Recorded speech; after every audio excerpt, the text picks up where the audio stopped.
Tu t'es déjà sûrement demandé « et si on n'était pas allé au bout de cette histoire ?» Et si on s'était tout simplement mal compris? Et si c'était juste pas le bon moment? Cette pensée-là, elle arrive souvent quand on commence à aller mieux, quand on se dit qu'on a tourné la page, mais qu'une part de nous reste encore un peu suspendue. Et tu sais quoi? C'est normal. Mais c'est aussi le dernier piège. Reste bien jusqu'au bout de cette vidéo parce que je vais t'expliquer pourquoi tu ressens encore ce doute. Et surtout comment t'en libérer sans avoir besoin d'un dernier contact, d'une dernière explication ou d'un dernier message. Ce « et si » n'est pas une vraie question. C'est un mécanisme de survie émotionnelle. Parce que pendant la relation, ton cerveau a appris à tenir grâce à l'espoir. Chaque crise, chaque humiliation, chaque silence, tu l'as supporté en te disant « il va changer, il finira par comprendre, il se rendra compte de ce qu'il perd, il finira par avoir une prise de conscience ». Et quand tu quittes la relation, évidemment cet espoir, il ne disparaît pas du jour au lendemain. Il continue de tourner. Il reste comme un écho chimique. Ton corps est encore accroché aux montagnes russes émotionnelles. Ta dopamine, ton ocytocine, ton cortisol, tout ça a été conditionné pour vibrer dans le manque et la tension. Alors quand tout s'arrête, ton cerveau rejoue le scénario. Et si on devait juste se retrouver autrement, dans quelques temps? Et si j'étais partie trop tôt? Mais ça, c'est ce qu'on appelle un fantasme de clôture. Parce qu'en vérité, ce n'est pas lui que tu veux retrouver. C'est la version de toi que tu étais quand il te regardait avec intensité. Quand tu te demandes « et si on n'était pas allé jusqu'au bout de cette histoire ?» La réalité, c'est que ce n'est pas vraiment de lui dont tu parles. Je vais te proposer un petit exercice introspectif pour t'aider à clarifier ce qui se joue. Parce que c'est là le cœur du travail. Ce « et si » ne parle pas de lui. Il parle d'un besoin émotionnel qui n'a pas été nourri et que ton cerveau associe encore à lui. Alors, pour clarifier tout ça, je te propose de répondre à 3 questions. La première, est-ce que j'espérais encore une preuve d'amour? Ça, c'est quand tu imagines et que tu te dis « et s'il revenait changer, peut-être que cette fois-ci ça pourrait marcher ». Dans ce cas-là, ce qui te manque, ce n'est pas lui, c'est l'illusion d'un amour réparé. Deuxième question, est-ce que j'espérais une reconnaissance? Ça, c'est quand tu veux qu'il admette ce qu'il t'a fait, qu'il reconnaisse ta valeur, ton rôle, ta présence. Dans ce cas, ce qui te manque, ce n'est pas la relation, c'est la validation que tu n'as jamais eue. Troisième question, est-ce que j'espérais une justice émotionnelle? Est-ce que j'attendais une sorte d'explication? Un « je suis désolé », un dénouement logique? Dans ce cas, ce qui te manque ici, ce n'est pas le couple non plus, c'est la clôture. Pourquoi c'est important de répondre à ces questions? Parce que selon la réponse, la racine du « et si » n'est pas la même. Si c'est la preuve d'amour, alors c'est le manque d'intensité hormonale qui parle. Si c'est la reconnaissance, alors c'est l'estime de soi qui cherche déjà à se reconstruire.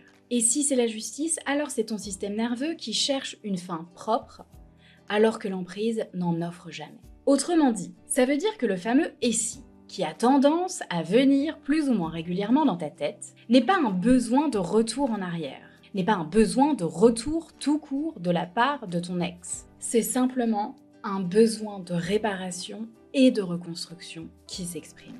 Et lui, il n'est absolument pas cette personne qui peut t'offrir la réparation. C'est toi, ton travail intérieur, c'est ta reconstruction. Parce que ton cerveau veut une fin logique, ton cœur veut une fin douce. Mais l'emprise, elle ne finit jamais proprement, jamais doucement. Et c'est ce flou qui crée ce sentiment d'inachevé. Alors ton esprit préférait inventer une fin alternative, c'est beaucoup plus agréable. Peut-être qu'un jour il se rendra compte, peut-être qu'on finira par se retrouver autrement. Mais à chaque fois que tu te dis « et si », tu laisses un fil invisible entre toi et lui. Et ce fil, c'est ce qui t'empêche d'avancer. Parce que en réalité, le « et si » cache 3 peurs profondes. La première, c'est la peur que tout ce que tu as vécu n'ait servi à rien. Tu veux que cette souffrance ait un sens. Sauf que c'est toi qui peux lui en donner un véritablement maintenant. 2, c'est la peur profonde de tourner la page. Parce que si tu la tournes, tu dois affronter le silence après le chaos.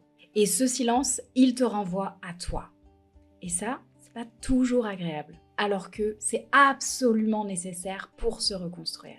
3. La peur de ne jamais ressentir quelque chose d'aussi fort. Et ça, c'est le piège hormonal post-emprise. Ton corps a littéralement été drogué à l'intensité. Maintenant, le calme te paraît fade, alors que justement, le calme, c'est la vraie liberté. Et si tu sens que tu es encore dans la confusion entre le manque et l'amour, sache que c'est exactement le travail que je fais dans le programme Renaissance. Je t'aide à apaiser ce lien, à réguler ton système nerveux et surtout à refermer la boucle émotionnelle sans jamais retomber dedans. Tu peux réserver ton appel gratuit directement avec moi, le lien est juste en bas de la vidéo. Parce que ce que tu appelles aller au bout de l'histoire, c'est en fait vouloir avoir le dernier mot émotionnel. Alors, pour t'aider à comprendre ce que tu veux et ce qui se cache encore derrière ça, je te propose un autre exercice. Prends une feuille, écris en gros en titre la phrase « Et si on n'était pas allé au bout de cette histoire ?» Et réponds-y comme si tu parlais à ton inconscient. Qu'est-ce que tu veux encore prouver? Interroge-toi. Qu'est-ce que tu attends qu'ils disent? Quelle scène finale tu imagines?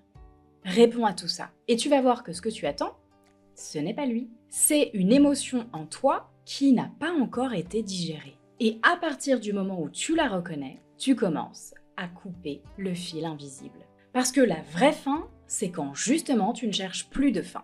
Quand tu ne cherches plus à tout prix à ce que tout ça ait un sens. Quand tu ne cherches plus à te convaincre que tu n'as pas souffert pour rien. Quand tu n'attends plus la scène finale, l'explication logique, la justice émotionnelle. C'est quand tu comprends que tu n'as pas besoin de lui pour donner du sens à ton histoire. Parce que ce sens, c'est toi qui peux le créer maintenant. Et c'est ça la renaissance. Transformer une relation destructrice en un point de départ de vie choisie.